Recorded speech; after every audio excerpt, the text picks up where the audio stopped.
अस्सलाम वालेकुम। आज का कानूनी सवाल ये है कि क्या सौतेली औलाद वरासत में हिस्सेदार होती है या नहीं होती, और इस बारे में हमारा पाकिस्तान का कानून या शरीयत का क्या इस बारे में फ़ैसला है।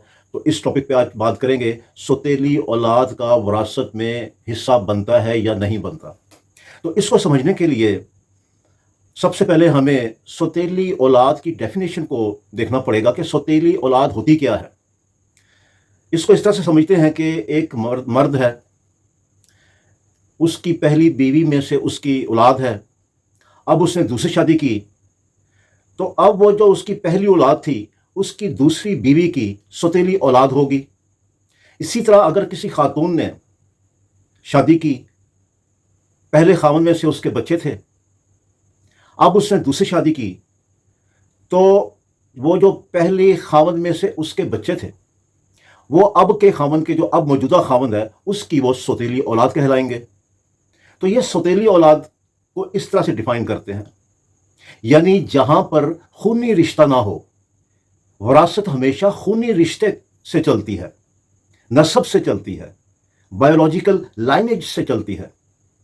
सौतेली औलाद में और सौतेले वालदेन में कोई बायोलॉजिकल लाइनेज नहीं होती, कोई बायोलॉजिकल कोई खूनी रिश्ता नहीं होता। इसीलिए वो एक दूसरे की प्रॉपर्टी में, यानी ना तो औलाद अपने सौतेले वालदैन की प्रॉपर्टी में और ना ही सौतेले वालदैन अपनी सौतेली औलाद की प्रॉपर्टी में वारिस बनते हैं। और यही पाकिस्तान का कानून भी है। Muslim family laws ordinance 1961, family courts act 1964 और उसके रूल्स, सक्सेशन एक्ट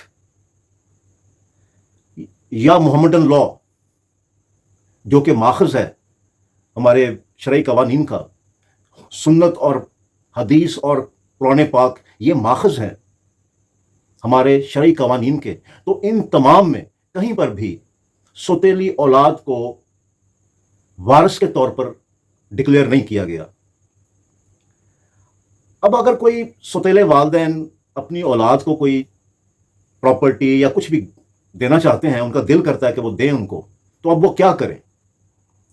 क्योंकि वो समझते हैं कि उनके बाद उनकी सौतेली औलाद तो उनकी प्रॉपर्टी में हिस्सेदार नहीं होगी, तो अब वो क्या करें? तो उस सूरत में ऐसे सौतेले वालदैन वो अपनी सौतेली औलाद को अपनी जो भी उनकी प्रॉपर्टी है उसमें से 1/3 उस प्रॉपर्टी का तीसरा हिस्सा वसीयत के तौर पर उनको दे सकते हैं, यानी तीसरे हिस्से की हद तक वसीयत कर सकते हैं कि ये हमारी सौतेली औलाद को दे दी जाए। इसी तरह सौतेली औलाद भी अपने वालदैन के लिए तीसरे हिस्से की हद तक अपनी प्रॉपर्टी जो भी है, तीसरे हिस्से की हद तक अपने सौतेले वालदैन को, वालदा को या वालद को वो वसीयत कर सकते हैं कि ये प्रॉपर्टी इनको दे दी जाए। या दूसरा तरीका यह हो सकता है कि सौतेले वालदैन अपनी सौतेली औलाद को अपनी ज़िंदगी में कोई प्रॉपर्टी हिबा कर दें, गिफ्ट कर दें, और वो प्रॉपर्टी उनके कब्जे में दे दें। और इसी तरह से जो सौतेले औलाद है वो अपने सौतेले वालदैन को इसी तरह से अपनी प्रॉपर्टी हिबा कर सकते हैं, यानी गिफ्ट कर सकते हैं।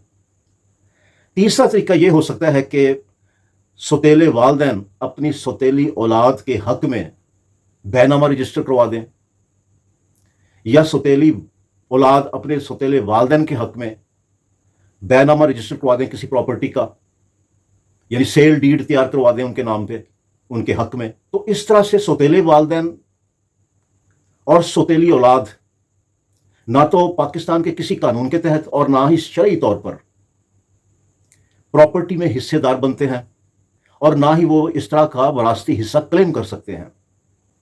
अलबत्ता अगर वो चाहें तो प्रॉपर्टी को हिबा कर सकते हैं, वसीयत कर सकते हैं, रजिस्ट्री बैनामा रजिस्टर करवा सकते हैं, ये उनके पास ऑप्शन होती है अगर वो चाहें तो। लेकिन बहरहाल इस्लामी पॉइंट ऑफ व्यू से, शरई पॉइंट ऑफ व्यू से, शरीयत के लिहाज से या पाकिस्तान के कानून के लिहाज से सौतेली औलाद और सौतेले वालदैन का एक दूसरे की प्रॉपर्टी में खूनी रिश्ता ना होने की वजह से कोई वरासती हक पैदा नहीं होता।